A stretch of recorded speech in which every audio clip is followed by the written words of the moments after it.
Had only 3 presidents in its relatively short existence. It was created in 1998 ahead of the introduction of the euro, and back then it had just 11 countries to worry about. Now it has to juggle the intricacies of 19 countries that use the euro, and major challenges lie ahead for the next president. But this is what it looks like right now. And Jean-Claude Trichet, we're going to be speaking to him in just a few minutes. He's the man that navigates the eurozone area and Europe out of the financial crisis in 2008. Mario Draghi is the man that always says he'll do what it takes. And the question is, what is Christine Lagarde going to be doing? Remember, she's viewed as a technocrat because of her leadership at the IMF. Now, growth is slowing in Europe, but most of the stimulus measures established after the financial crisis are still very much intact. And the ECB doesn't have many more tools left to use.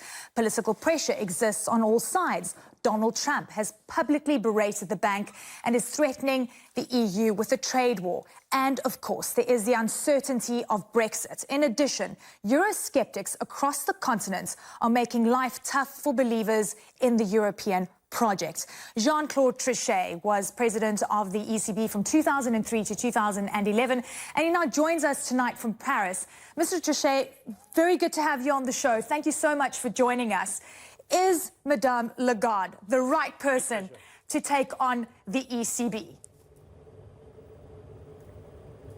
Well, she's certainly qualified. If you look at what happened during the last 8 years, almost 8 years, she was managing director of the IMF, and she convinced the international community that she was doing a good job. I guess that it is the main reason why the Kanzlerin, because the Kanzlerin seems to have floated the name. The Kanzlerin considered that she could do the job.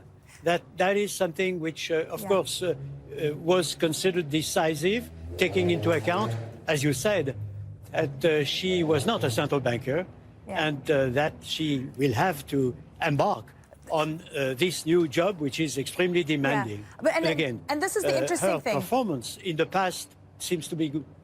And this is the interesting thing, because she's not a central banker, she's not an economist, she is, she's got political savviness. And this is the thing, people are saying, what is she going to bring to the ECB that traditionally has been very strict on looking at the technical aspects of things? Is this what the ECB needs right now, or is it becoming too political? Well, I would say that, again, she's not a central banker, that's absolutely clear. Yeah. She has not got a degree or a PhD in economics. On the other hand, she ran, if I'm not misled, the International Monetary Fund, which is the central economic powerhouse in the world, and also is an international monetary fund, as the name indicates. So I think that one has to say good luck, and I'm sure that all the members of the Governing Council will consider that the success of the ECB, her own success, the success of the college, is at stake, which is very important for Europe, of course, but also very important for the world. Okay, it is really the equivalent of Jerome Powell and of the Open Market Committee. Okay, that's interesting. So let's get into Jerome Powell, since you mentioned this. And, we know that President Trump has been talking about Jerome Powell, even compared him to Mario Draghi, and he's saying that the US needs more stimulus. What is your stance on this when political leaders and, presidents of the United States are starting to publicly intervene, in a sense, in monetary policy? I think it's very bad, obviously. I think it's very bad because it destroys the credibility of the central bank. The central bank is there to ensure stability of the prices in particular, without inflation and without deflation in the long run, in the medium and long run. And market participants, investors, savers, economists, economic agents have to trust the institution. Otherwise, bad things can happen. So I think that it would be good if the political sphere could be more prudent. In Europe, as you know, the independence of the central bank is guaranteed by the treaty in very, very, very strong words. Mr. Trichet, we know that you hiked rates, in 2011, and it's a conundrum that a lot of central bankers face. Do you look at the data? Do you be proactive? Do you be, reactive? And, what are your assumptions going forward? And it's interesting because Christine Lagarde at the IMF obviously talks about being prudent, don't overstimulate because you create bubbles. And it's such a difficult situation that the European Union is facing right now because it's perhaps addicted to stimulus, it's addicted to low interest rates. Looking at the situation at the moment, what would you do? And what should she do? Well, first of all, things changed. You would be very surprised, but when I left the ECB, inflation in Europe was 3%. Yeah. And the materialization of a deflationary risk was not at all in the cards.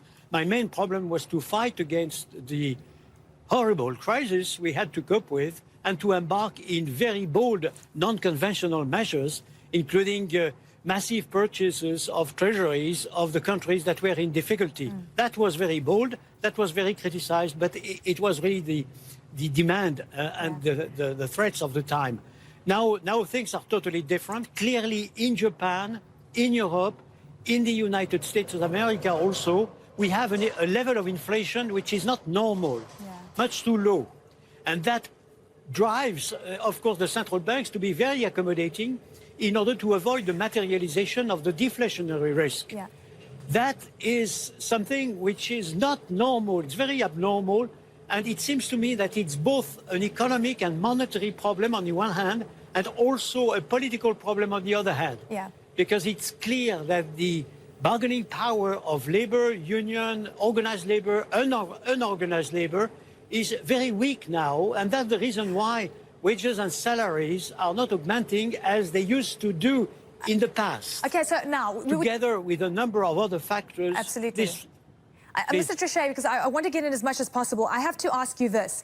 You know, the bond yields that we're seeing coming through from Germany and France, and even in the United States, the 10-year bond yield, is showing that perhaps we should be pricing in a recession. Isn't there a concern that central banks are just using too many of their tools now, that they won't have anything left to use if drama does happen? Is that one of the biggest challenges that Christine Lagarde will face?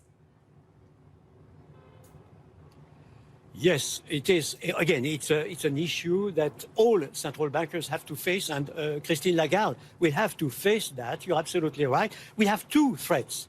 One threat, which might come first in the United States of America, it's not for tomorrow, but maybe the day after tomorrow, the start of the recessionary episode in the cycle.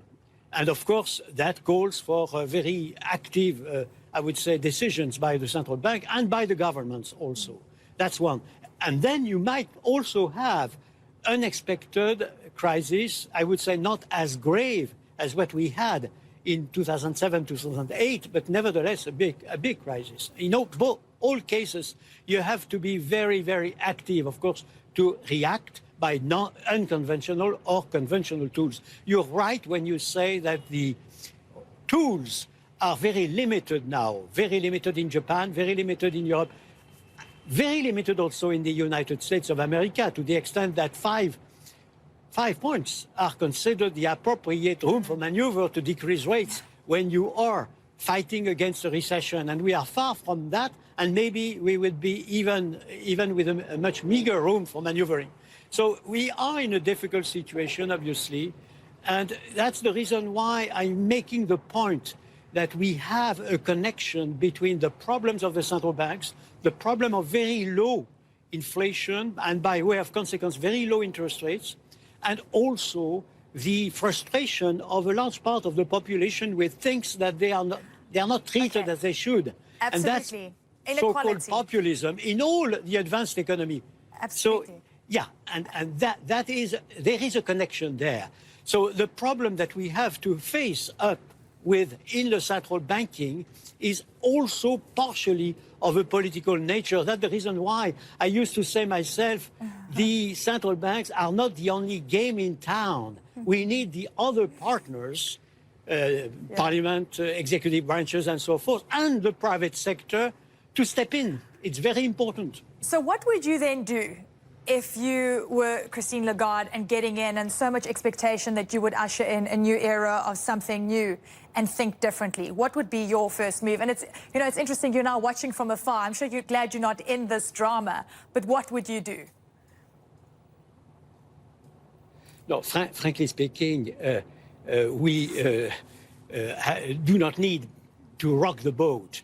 there is a college. The college has taken a lot of decisions. New ways were indicated by Mario Draghi in the last colloquium he participated in Sintra, Portugal. And I would not suggest myself, neither the college, don't forget all decisions are taken by the governing council. And I would not suggest Christine to rock the boat and do something totally different. But I expect all central bankers, Christine as well as all others, to communicate very, very clearly that if the rest of the society, again, the political sphere as well as the private sector, thinks that the central bank can settle everything, they are wrong, because central banks need the participation of the other partners, true in Japan, true in Europe, for Christine as well as for Mario, true in the United States. Mr. Trichet, what a pleasure to speak to you, sir. Thank you very much for making the time and for your